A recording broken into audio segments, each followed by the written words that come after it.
Salve rapaziada, me espantou a coletiva de Anderson Moreira, um trechinho dela, que um jornalista, o Boris, perguntou: Anderson, por que o time sempre entra tão mal em todo o primeiro tempo?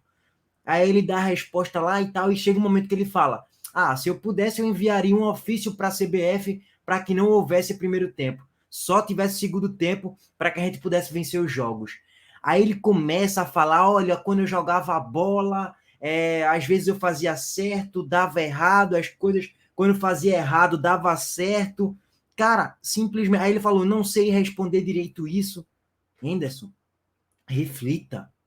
Se o seu time, em todo o primeiro tempo, não tá jogando nada e sempre sai perdendo o jogo, reflita. Pô, será que minha escalação tá certa? Será que minha formação tática tá certa?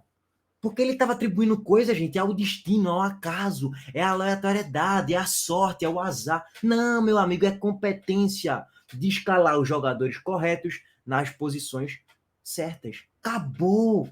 Na formação tática ideal para determinado jogo. Beleza, um jogo ou outro você vai poder errar, normal, natural. Mas peraí, pô.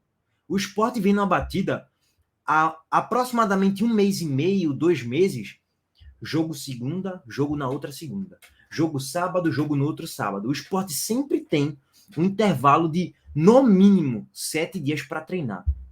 Ou melhor dizendo, 7 dias de intervalo de jogo para outro. Aí você tem ali 3, 4 dias para treinar, recuperação e tal. Todo aquele contexto para uma preparação de um jogo. Você tem, no mínimo, 7 dias de intervalo de jogo para outro. Faz 2 meses. E o time só faz piorar, irmão.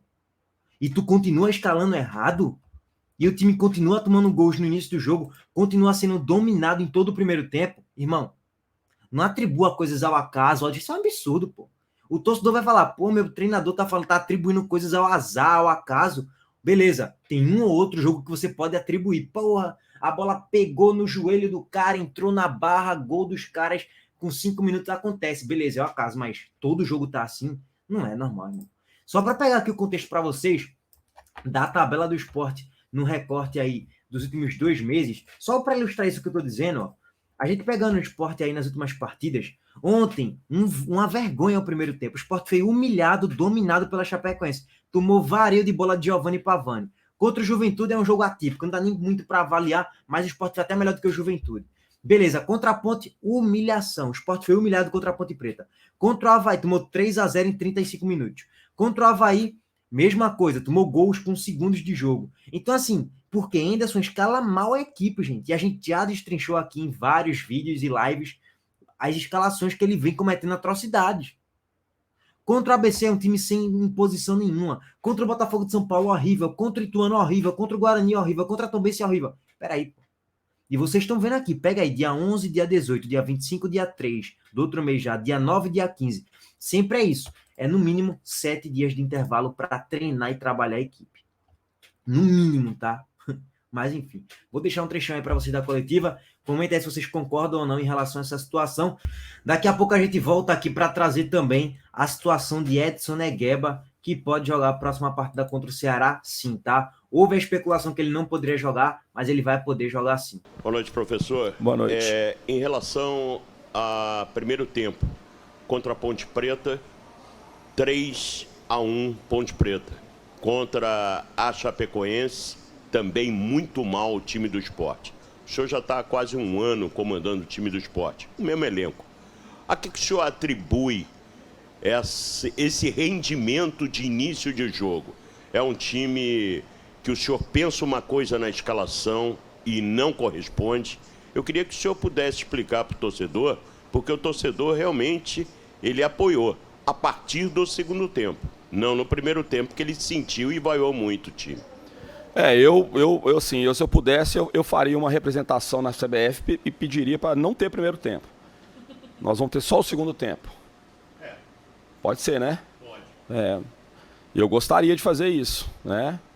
Ou seja, ter o segundo tempo e o terceiro tempo, mas esquecer o primeiro tempo.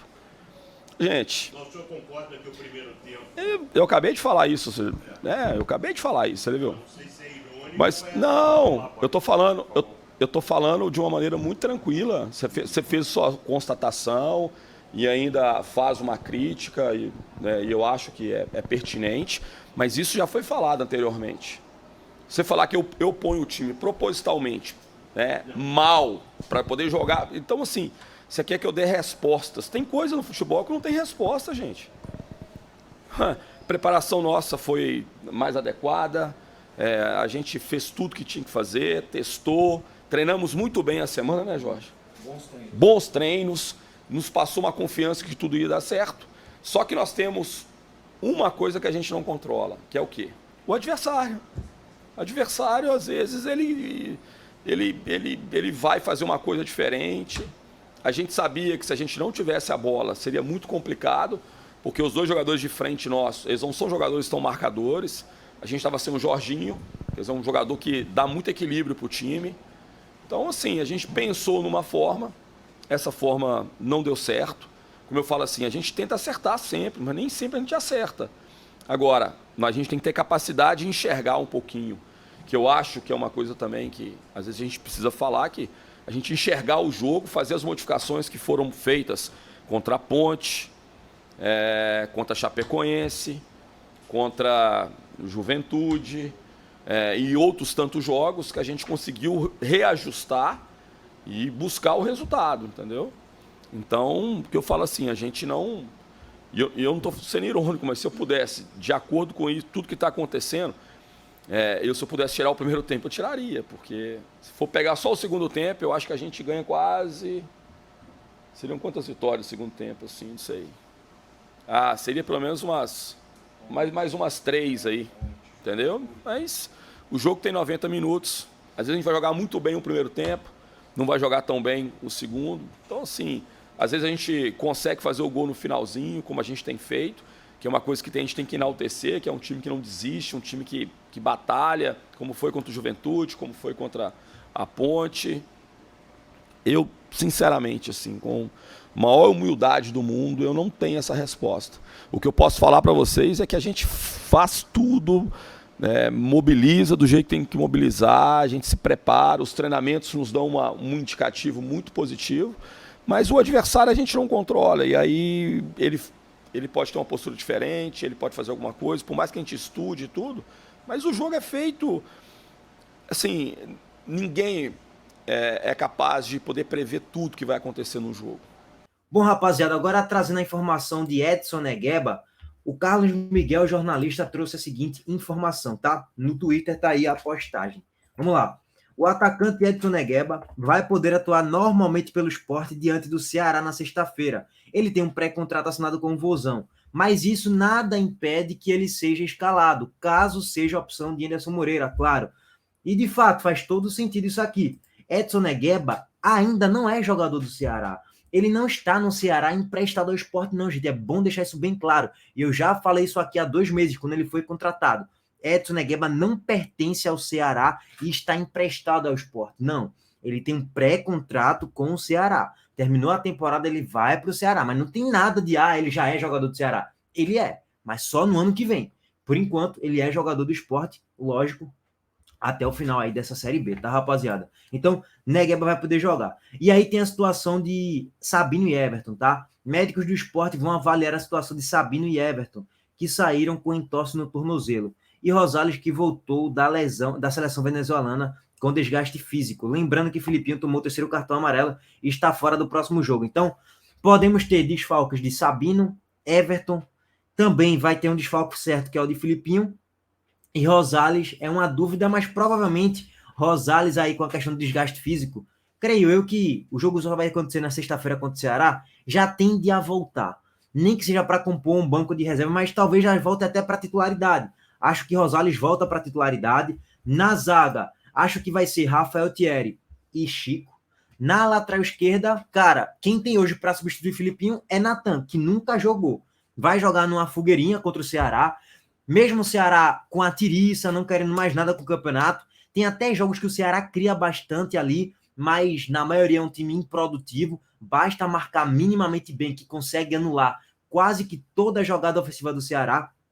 Então, assim, não vai ser um jogo fácil contra o Ceará. O Ceará vai querer jogar para vencer do Sport, pela rivalidade da Copa do Nordeste, final da Copa do Nordeste e tal, toda essa situação. O Ceará não vai entregar a vitória assim, não. Até porque a própria torcida do Ceará quer tirar sarro de novo da nossa cara, falando, olha aí, eu apanho de todo mundo, menos pro Sport. Aí vai tirar sarro, fala meu vice, os caras vão querer tirar sarro da nossa cara. Então, assim, talvez até, tem até um certo públicozinho ali no Castelão, sexta-feira, 7 horas da noite, o público do Ceará no último jogo no Castelão foi de 5 mil e pouco, 6 mil por volta disso, talvez dê até uns 10, 12 mil, só pela circunstância do adversário, que é o Sport, que briga para subir e que tem aquela rivalidade da final da Copa do Nordeste, então é uma rivalidade um pouquinho mais próxima, e aí por isso talvez tenha até um certo público, os jogadores talvez tenham, sei lá, vai que uma injeção de ânimo para querer vencer do Sport, para tentar fazer com que o Sport fique na Série B, que não é muito inteligente isso, teoricamente, analisando friamente, de forma calculista, você fala, meu irmão, eu prefiro ter um Guarani na Série B do ano que vem de novo, do que um Sport, porque o Sport é muito maior do que o Guarani, com todo respeito ao Ceará. O Sport é muito maior do que o Ceará, então é melhor você ter um clube da sua prateleira ali. Eu sei que o Guarani é bem maior do que o Ceará, ainda assim, pelos títulos conquistados, mas analisando o recorte dos últimos 10 anos, o Ceará é um time mais encorpado, até mesmo de Série A do que de Série B, pegando o contexto dos últimos 10 anos, só para deixar claro. Então, é até melhor para o Ceará ter um Guarani na próxima Série B do que ter um Sport, porque o Sport é muito maior e tal, todo o contexto é muito mais torcida, enfim, em comparação ao Guarani da vida, por exemplo, tá? Ou até mesmo em comparação ao Criciúma da vida, mas é óbvio que ninguém pensa frio, que eu vou ser frio e calculista aqui, vou entregar o jogo para o Sport. É óbvio que isso não vai acontecer. É óbvio que o jogador do Ceará vai querer dar uma resposta e vai querer vencer o jogo. Disso eu não tenho dúvida nenhuma. No primeiro turno a gente venceu de 2-0, fora o baile, era para ser um 6-0. O Ceará deu muita sorte mais uma vez, era para ser um 6-0, com vaga para 8 também, de novo. Mas o jogo terminou no 2-0 só, tá? Bom, e aí aguardar. Na volância, acredito que ele vai colocar Felipe de titular com o Fábio Matheus, já que Fábio Matheus fez um bom jogo, Felipe entrou muito bem no segundo tempo. Bom, rapaziada, sabe uma coisa que eu tava parando para pensar aqui do meio para frente, que Henderson pode cometer uma loucura? Olha o que Henderson pode fazer de novo, que seria uma burrice. Jorginho de meia, Alan Ruiz de ponta esquerda, Negueba de ponta direita e de centroavante Wagner Love. Eu não duvido de Henderson fazer isso do meio para frente não, tá? Porque ele tem medo de perder esse grupo. Então, é bem possível ele colocar o Love talvez de titular e Jorginho também. Mas eu não faria isso. Eu colocaria Alan Ruiz de meia ou até mesmo o próprio Jorginho, se ele quisesse. É um ou outro. Aí os dois dá para jogar juntos. Não dá para jogar juntos. Já falei isso faz 500 vezes. E isso já ficou claro, gente. No jogo contra o Ituano. A gente tomou 2-0 em plena Ilha do Retiro, com Alan Ruiz, que não recompõe nunca para marcar, Jorginho também não. Eles não conseguem jogar porque eles não têm características para jogar de ponta. Eles não têm nenhuma característica para jogar de ponta, então não dá para jogar os dois. É isso mesmo, não dá. Bom, de centroavante, ele não vai colocar Fabrício Daniel, isso é quase que certo. Ele vai ou até colocar o próprio Diego Souza, ou o Love, ou vai colocar os dois de novo, que para mim vai ser um grande erro, tá? Um grande erro colocar os dois de novo. Então, assim, Henderson Moreira, não vá acreditar em destino e a obra do acaso e tal. Não, irmão. É competência. Você está escalando mal. Reflita sobre isso. Você está escalando mal, cara. É por isso que o time entra mal no primeiro tempo. Aí você tem que corrigir suas besteiras e aí o time depois melhora. Olha, que coincidência, caso do destino. Não. É racionalidade. É a lógica. Pô, não tem muito o que pensar, irmão. Então, assim, Henderson, você vai ter que achar um time ideal para o jogo contra o Ceará, tá? Sobre esse time ideal, a gente vai debater muito mais sobre isso em live próximo do jogo, né? Agora não, vamos aguardar as atualizações das notícias aí, se Everton vai se recuperar, como é que vai ser a questão aí de Rosales também, aí a partir daí a gente esboça um time mais focado aqui, tá? Mais centrado, né? Mais preciso em relação à possível escalação, tá? Bom, rapaziada, por enquanto é isso. Deixa o like, se inscreve no canal e ativa as notificações. A gente volta aí mais tarde. Valeu!